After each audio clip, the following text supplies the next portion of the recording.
అమరావతి వేగం అందుకునింది.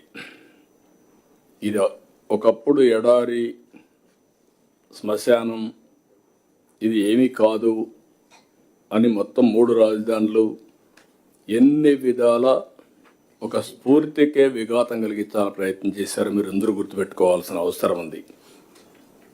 ప్రపంచంలోనే ఒక స్ఫూర్తిదాయకమైన ప్రాజెక్ట్ అమరావతి. ఆ రోజు మన దగ్గర డబ్బులు లేవు, ఒక పిలుపిచ్చాం.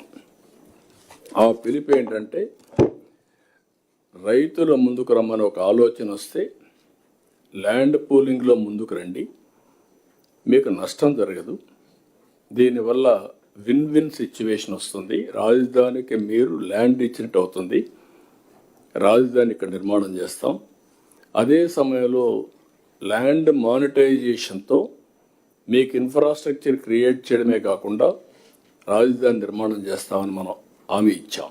దీనివల్ల వాల్యుయేషన్ పెరుగుతుందని చెప్పాం. ఆ ఒక్క మాట వాళ్ళు అర్థం చేసుకోగలిగారు. ఎక్కడా జరగలేదు ఇంతవరకు, గుర్తుపెట్టుకోవాలి మీరు. 29,000 మంది రైతులు 33,000 ఎకరాలు భూమి స్వచ్ఛందంగా ముందుకొచ్చి యాన్యుటీ, అదే సమయంలో ల్యాండ్ తిరిగి ఇవ్వడం, అది కూడా మొత్తం ల్యాండ్ ఇవ్వం వాళ్ళకు. 1,000 డిఫరెంట్ జరీబ్కి ఒకటి, లేకుంటే ఇంకా మిగిలిన ల్యాండ్కి ఒకటి, అవన్నీ కూడా అగ్రి అయ్యి వాళ్ళకు ఆ infrastructure world class infrastructure develop చేస్తున్నాం. ముందుకు వచ్చారు.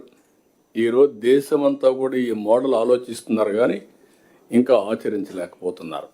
That is the best model. అభివృద్ధిలో రైతుల్ని పార్ట్నర్స్గా చేర్చడం, ఇది మనం అందరం గుర్తుపెట్టుకోవాల్సిన అవసరం. That is the concept, one of the best concept. ఈరోజు డబ్బులు మనకు కావాలంటే మొబిలైజ్ చేసుకుంటున్నాం.